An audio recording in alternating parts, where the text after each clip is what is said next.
Aktivitas vulkanik Gunung Semeru di perbatasan Kabupaten Lumajang dan Malang, Jawa Timur mengalami peningkatan signifikan.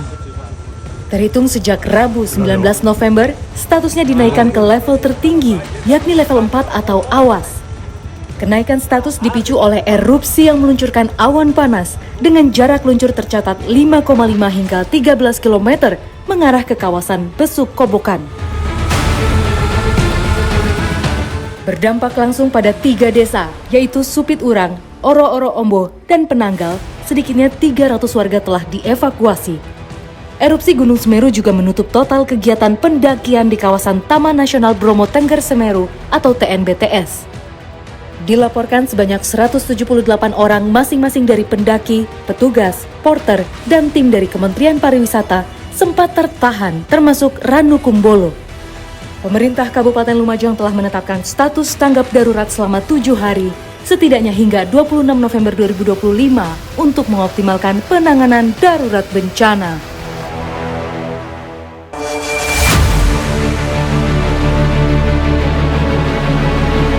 Dari sekian kali Semeru erupsi, ada nama dusun yang selalu disebut, Curah Kobokan. Pernah dihuni 700 kepala keluarga, wilayah ini kini menjadi dusun yang mati suri pasca relokasi warga pada erupsi 2021 silam. Wajar saja, dusun Curah Kobokan ditetapkan oleh Badan Geologi sebagai kawasan rawan bencana level 3 atau paling bahaya. Beberapa waktu silam tim Indonesiaco mengunjungi dusun Curah Kobokan yang kini hanya dijadikan lahan perkebunan. Nah, jadi ini kan di tengah perkampungan yang kena erupsi 2021 sudah pada dapat huntap ya. Huntap. Tapi banyak yang kembali lagi. Tuh, karena tidak ada yang digarap mungkin dihuntap. Ya, itu kayaknya. Mata pencariannya ya. ya. Secara geografis, Curah Kobokan merupakan jalur utama bagi material vulkanik yang diluncurkan dari Kawah Jonggring Saloko, termasuk awan panas guguran dan aliran lahar. Berada di tenggara Semeru, karakteristik topografinya yang berupa lembah curam memungkinkan material panas baik berupa batuan, pasir, maupun gas meluncur deras dan menempuh jarak yang signifikan. Nah, ini nih Kak, rumah ini juga kelihatannya dari luar masih berdiri kokoh ya. Uniknya di sini nih, ada tanaman singkong. Daun singkong.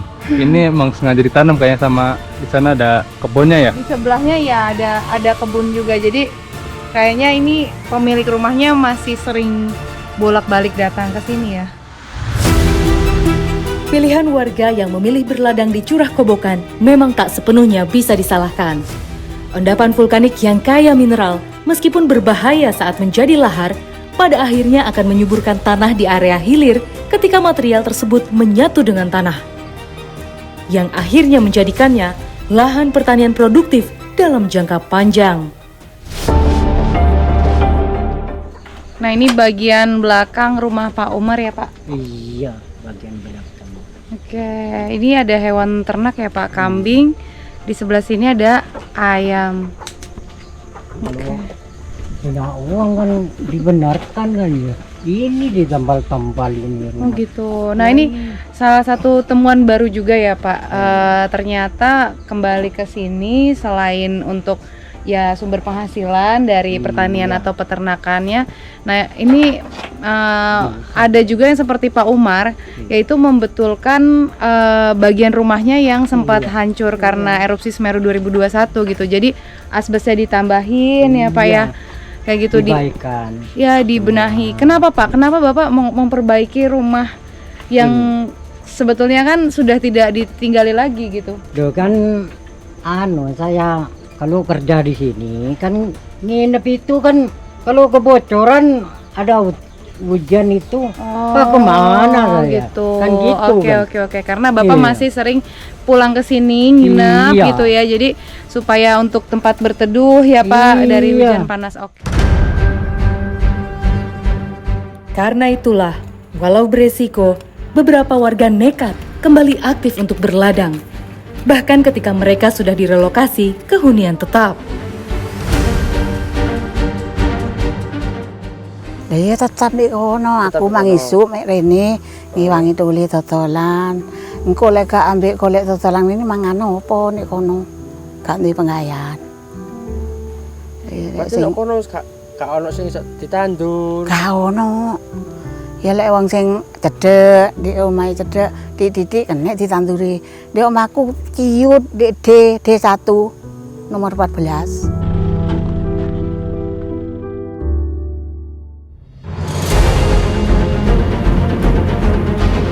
Tak hanya unggul sebagai lahan pertanian, aliran lahar Semeru juga memunculkan sumber daya alam yang melimpah, yaitu material batu dan pasir. Kawasan yang terbentang seperti gurun pasir lava Semeru inilah yang menjadi sumber penghidupan sebagian besar masyarakat Curah Kobokan.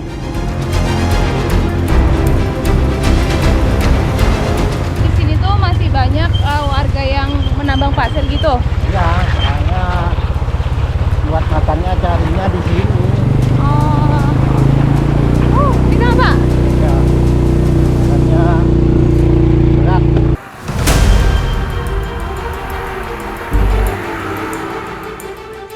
Tak pernah bisa meninggalkan Curah Kobokan. Mungkin itulah kalimat yang cocok bagi warga yang telah direlokasi. Bagaimana tidak, mata pencaharian dan ekonomi sehari-hari keluarga justru bergantung pada aliran lahar Semeru. Jadi benar-benar hunian tetap itu tidak benar-benar ditinggali ya, Iya, nggak ditempatin. karena mata pencarian sama lahannya penduduk itu nggak ada. Ya, penggantiannya cuma rumah tadi kata Bapak.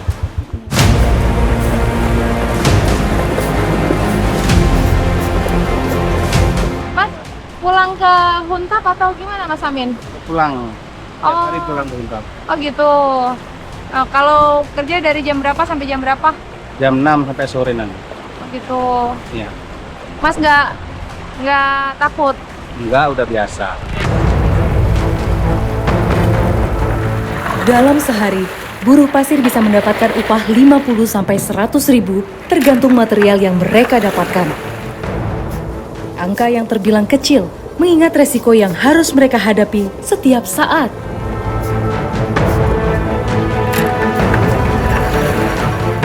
Kita mau coba samper ke sana ya.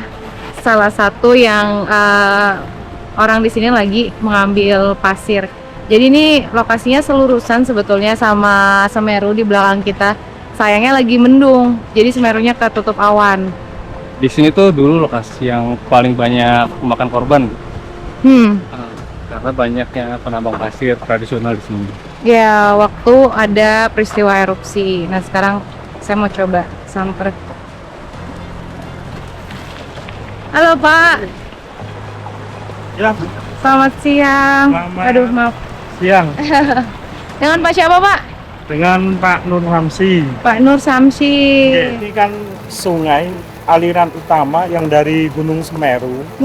Jadi ini kan kalau dari Gunung Semeru sekitar radius 10 kilo. Ini sebenarnya zona merah. Waktu kejadian itu kan banyak yang pekerja yang terjebak akhirnya menjadi korban erupsi. Ya waktu evakuasi itu sudah meninggal semua sekitar ya orang 50.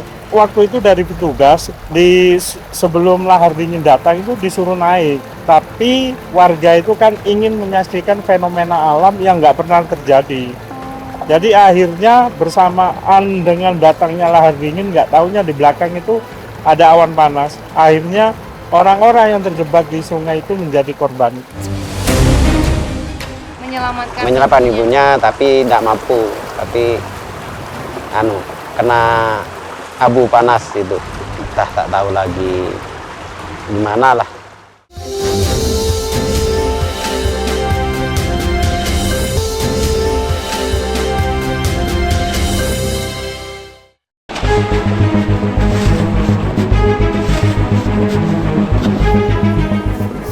Material berupa pasir dan batu vulkanik yang dibawa oleh aliran lahar dingin, terutama setelah erupsi besar, memang menjadi sumber daya alam yang sangat bernilai. Pasir dan batu dari Semeru terkenal berkualitas baik dan sangat diminati. Batuan beku vulkanik yang terbawa aliran lahar sangat kuat dan kokoh, menjadikannya ideal sebagai campuran beton, fondasi, serta bahan baku pemecah batu untuk pembangunan jalan dan infrastruktur. Bahkan bisa dibilang, material Semeru jauh lebih berkualitas dibanding sumber galian C lain di Jawa Timur. Nah, ini pasirnya sebelum dia papain.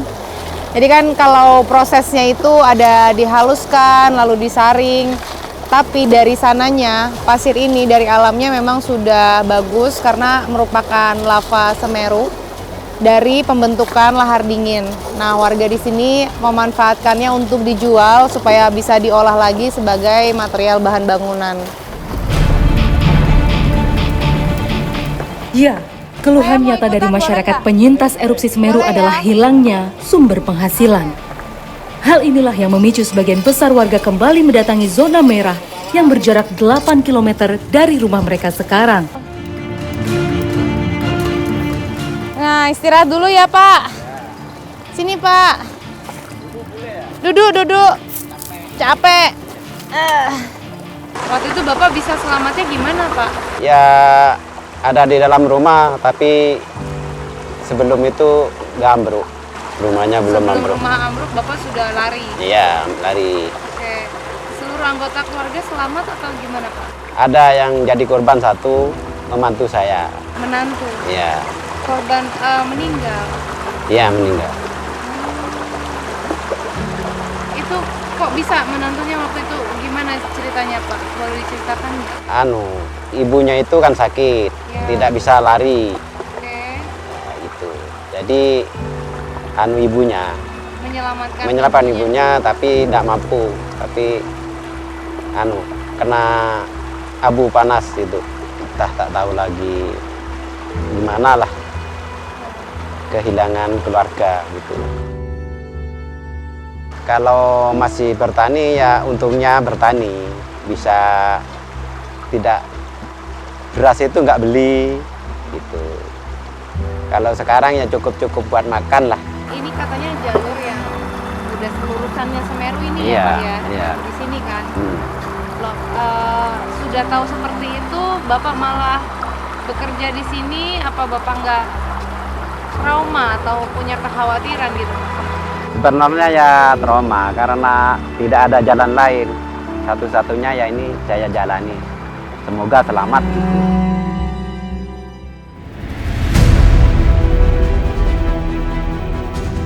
Berada dalam kawasan cincin api Pasifik atau Ring of Fire membuat Indonesia harus menerima dua hal. Tanah yang subur dan kaya akan kandungan mineral, sekaligus juga menyimpan potensi ancaman bahaya dari letusan 127 gunung berapi aktif yang tersebar di seluruh Nusantara. Lantas, bagaimana nasib warga sekitar Semeru yang hidup dalam buah si malakama?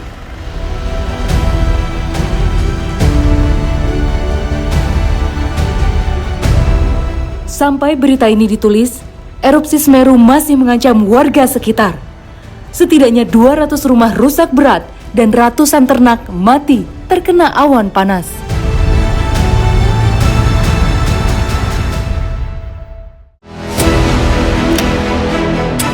Beberapa waktu lalu, Presiden Republik Indonesia Prabowo Subianto secara resmi meluncurkan program digitalisasi pembelajaran untuk Indonesia Cerdas.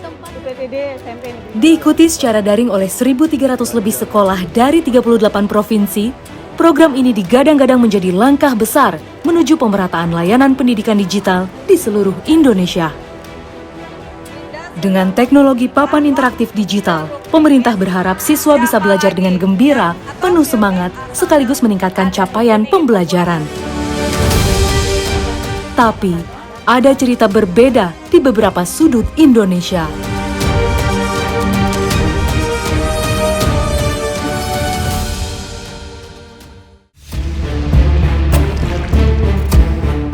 Perjalanan tim Indonesiaku kali ini akan menyambangi Kabupaten Cianjur, tepatnya di Desa Bojongkaso, Kecamatan Agrabinta. Terletak tak jauh dari ibu kota Provinsi Jawa Barat, bahkan ibu kota negara, ada ketimpangan pembangunan yang masih dirasakan warga dusun Citawali. Salah satunya tentu akses jalan dan pendidikan. Meski kaya akan hasil alam berupa kayu, warga Bojongkaso masih kesulitan untuk menjualnya, terutama karena akses. Medan jalan poros desa yang sulit membuat mereka bergantung dengan ojek kayu yang ongkosnya mencapai Rp140.000 per seperempat kubik. Jumlah itu bisa mencapai setengah dari harga jual kayu desa Bojongkaso. Jalanan yang saat ini kami lewati itu adalah tanah dan ini lumayan cukup licin, padahal hari ini adalah siang atau kemarau dan juga terik. Bisa dibayangkan jika ini hujan, kemungkinan akan memperlambat proses akang-akang ini untuk sampai ke tepi sungai karena bisa sampai 1 jam ya dengan jarak tempuh hanya 1 kilometer saja. Beruntung, jalur yang kami lewati sedang kering. Jika hujan, cerita bisa saja berbeda. Kami bisa saja terjebak di tengah jalan dan menunggu sampai jalur bisa dilalui. Meski sudah terbilang hafal dengan kondisi jalanan, para pengojek harus tetap waspada. Dan meski cukup tangguh menghadapi medan jalan yang ekstrim, tetap saja para pengojek harus ekstra hati-hati. Sampai juga di tepi sungai. Dan sini sudah terlihat ya bahwa hasil tebangan dari pohon ini sudah dirakit yang nantinya akan dikirimkan ke Sukabumi, tepatnya ke Desa Rambai. Muara Ciroyom menjadi salah satu dermaga tempat warga keluar masuk desa untuk menjual hasil bumi mereka. Berbagai jenis kayu gelondong digabung menjadi beberapa kelompok ikatan untuk kemudian berfungsi sebagai rakit kayu. Dan batang kayu ini akan disusun menyerupai rakit atau rakit perahu bersama beberapa orang warga dan untuk memudahkan mereka dalam pengiriman batang pohon ke desa seberang yakni Desa Rambai. Sebenarnya, akses keluar masuk Dusun Ciawitali dan Dusun Gelar Manah bisa saja memakai jalur darat. Tetapi akses darat yang masih berupa tanah merah dan bebatuan membuat warga lebih memilih aliran sungai karena lebih murah dan terbilang dekat. Saya nggak bisa membayangkan mendayung rakit dengan menggunakan bambu yang panjang seperti ini dan rasanya ini berat banget. Ditambah ini juga sangat dalam. Terutama saya juga harus membawa beban yang sangat berat. Ini sekitar 8 ton. Melintas sepanjang 109 km, Sungai Cihuni inilah yang menjadi penghubung antara Desa Bojongkaso dan Desa Rambai. Jarak yang ditempuh buruh angkut kayu minimal 5-10 km sebelum mencapai pengepul. Pak, apa sih kendalanya ketika Bapak mendayung rakit ini untuk sampai ke Desa Rambai, Sukabumi itu? Iya, kalau nggak dilurus-lurusin pakai dayung kan takut kena ada kayu besar di bawah. Kan kalau berantakan kan gimana nih? Hancur, paling nyampe ke laut. Kan kadang-kadang yang punya kayunya rugi, yang kerja juga sama rugi. Tambangnya kan putus, bisa lepas. Nah, Kan nggak bisa ditolong kalau airnya gede ini. Kalau airnya deras kan nggak bisa ditolong, ya dibiarin aja. Nah, lepasnya itu karena apa, Pak? Ya karena nggak kuat, berat ini. Kan rakit ini sekitar 8 tonan satu rakit ini. Rata-rata, buruh kayu dibayar berdasarkan volume kayu yang dibawa, yakni 80.000 per kubik. Meski sekilas terdengar besar, pekerjaan itu tak setiap hari ada. Belum lagi, resiko yang dihadapi tak kalah besar. Sesampainya di Muara Cisujen sebagai lokasi penghubung, kayu pun harus parkir terlebih dulu. Transportasi yang mahal akibat jalan kurang memadai, ditambah harga kayu yang tidak stabil, membuat petani sering mengalami kerugian. Perjuangan buruh kayu yang ada di Dusun Ciawitali ini sangat tinggi dikarenakan juga mereka untuk mencari upah yang tidak seberapa mereka harus rela turun ke dasar sungai berpanas-panasan dan juga melawan arus yang ada di sungai ini. Bisa dibayangkan kalau air sungai ini meluap dan juga tinggi ini membahayakan nyawa mereka. Inilah Desa Bojongkaso. Memiliki penduduk kurang lebih 2.752 jiwa. 90% warganya berpenghasilan dari hasil tani dan kebun. Padi, gula kelapa, gula aren, dan kayu sebagai penghasilan utama mereka. Dan inilah pohon bayur milik Pak Yanto yang kami antar ke Sukabumi tadi.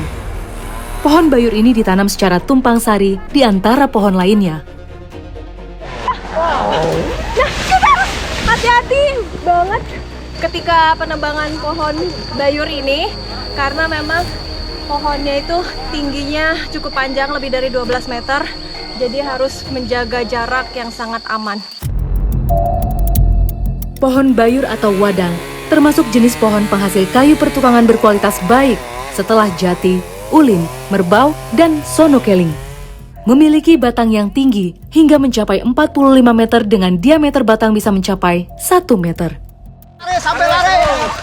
Kita harus berhati-hati kalau pohon bayur ini sudah ditebang, dikarenakan jika kita tidak menjaga jarak dengan aman, nanti kami akan tertimpa pohon yang cukup berat, karena satu pohon ini beratnya bisa mencapai 50 kilo lebih, bahkan sampai 200 kilo. Usia pohon bayur yang bisa ditebang yakni 5-10 tahun, tergantung dari kebutuhan. Saat kemarau panjang, pohon bayur menjadi salah satu penopang ekonomi mereka akibat tidak bisa bercocok tanam karena kekurangan air. Setelah penantian lebih dari 5 tahun, harga pohon bayur hanya dipatok Rp300.000 sampai Rp1,3 juta per kubik, tergantung diameter pohonnya. Memang masih jauh dari harapan, namun penjualan pohon bayur menjadi salah satu penambah penghasilan keluarganya. Kalau kayak gini kan 2 pohon nih ya. Ini 2 pohon sekitar 100.000 aja. 100.000 Pak? Iya.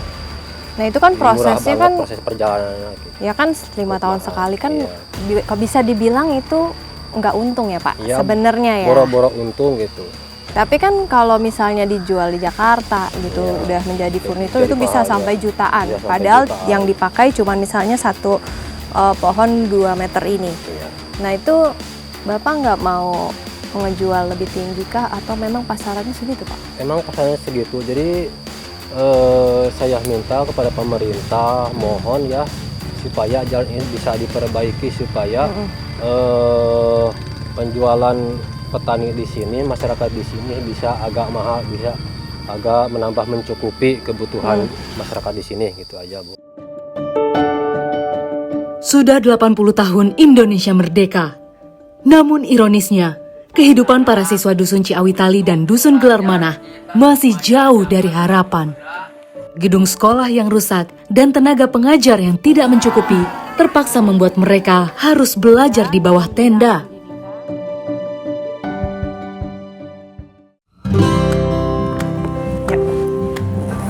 Salim sama nenek. Salah satunya adalah Silvi. Ya. Dengan keadaan ekonomi orang tuanya yang terbatas, Silvi tak menyerah dengan keadaan yang menimpanya.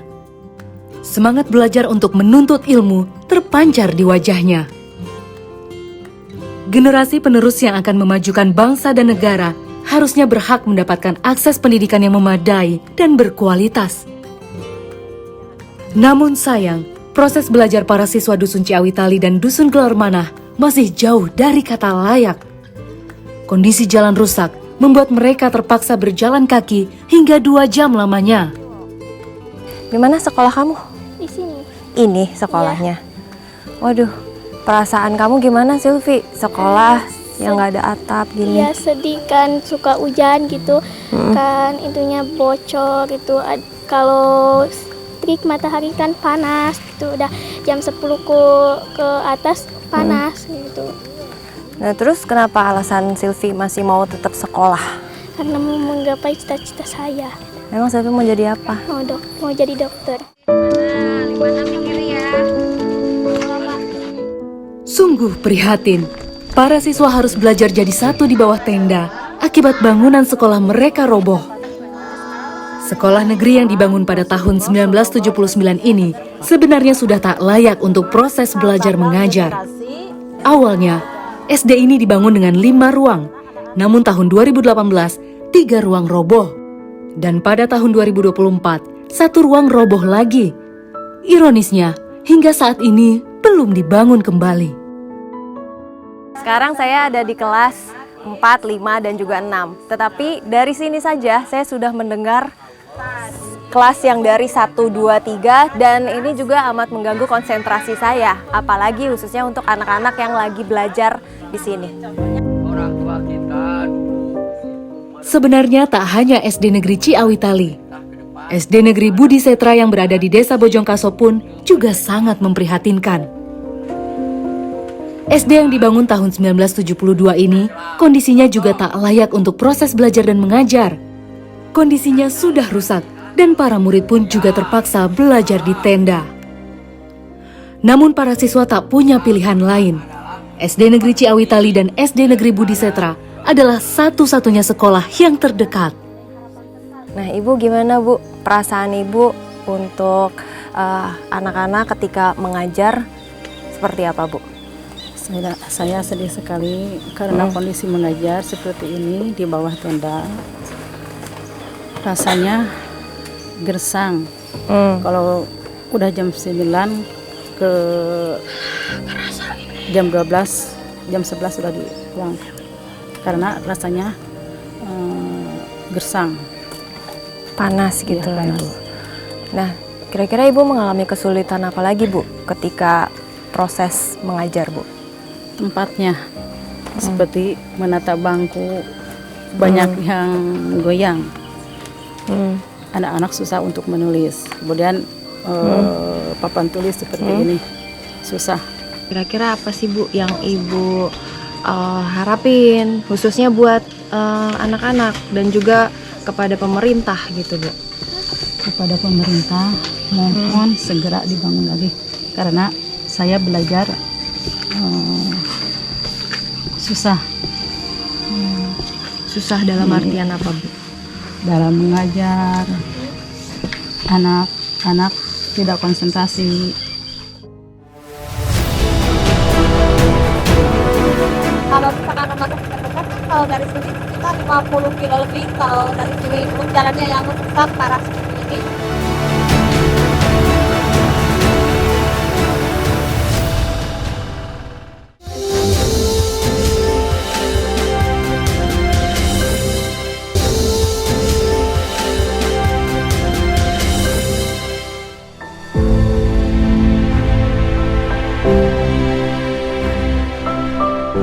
Terletak di pelosok desa, warga Dusun Ciawitali berharap memperoleh hak yang sama. Apalagi selama ini mereka hidup serba terbatas, termasuk ketika jatuh sakit. Fasilitas kesehatan yang kurang memadai, sehingga pasien dengan keluhan berat serta pasien hamil dengan resiko tinggi harus dilarikan ke puskesmas. Tetapi dengan sulitnya akses transportasi, membuat pasien seringkali harus ditandu sejauh 3 km sebelum mencapai sungai. Perahu kayu menjadi opsi paling realistis, mengingat jalur darat yang lebih berbahaya. Jarak puskesmas Arga Binta yang jauh membuat warga lebih memilih puskesmas Kecamatan Cidolok Sukabumi yang berjarak sekitar 15 km. Menyusuri Sungai Cibuni sejauh 10 km sangat beresiko terjadi kecelakaan. Bisa dibayangkan, saat musim penghujan tiba, arus air yang kuat membuat perahu kayu terkadang susah dikendalikan. Bu, terkait dengan logistik kesehatan, sebenarnya apa sih yang dibutuhkan sekali oleh warga dari Dusun Ciawitali ini? Kalau logistik kesehatan sebenarnya sampai saat ini sudah cukup ya, karena saya juga tiap bulan posyandu ke sini gitu. Tapi karena kontur jalan yang menanjak jurang kiri kanan itu, jadi sangat menyulitkan saya sendiri untuk datang ke daerah Ciawitali ini. Nah, tapi untuk Ibu sendiri mengunjungi atau mengontrol warga yang ada di sini setiap berapa kali, Bu? Setiap bulan sekali atau ada yang melahirkan seperti ini? Nah, terus kalau misalnya dalam pengawasan, dia misalnya Bu Bidan tahu nih kondisi pasien nih apakah memang harus dirujuk atau tidak, nah itu bagaimana kontrolnya, Bu? Kontrolnya biasanya dari awal juga sudah kelihatan ini resiko tinggi atau tidak gitu. Bisa dilahirkan di rumah atau harus dibawa ke puskesmas, itu udah terlihat dari awal. Selain akses, apalagi yang diharapkan oleh Bu Bidan untuk memajukan kesehatan yang ada di sini, karena kan kasihan ya kalau warga harus terus-menerus bolak-balik lewat kapal, ditandu ataupun menggunakan motor. Saya lebih butuh rumah sakit terdekat. Kalau misalkan rumah sakit terdekat, kalau dari sini kita 50 kilo lebih, kalau dari sini jalannya yang rusak parah seperti ini. Jadi saya butuhnya fasilitas kesehatan yang lebih mudah lagi lebih bagus lagi di daerah Kapita.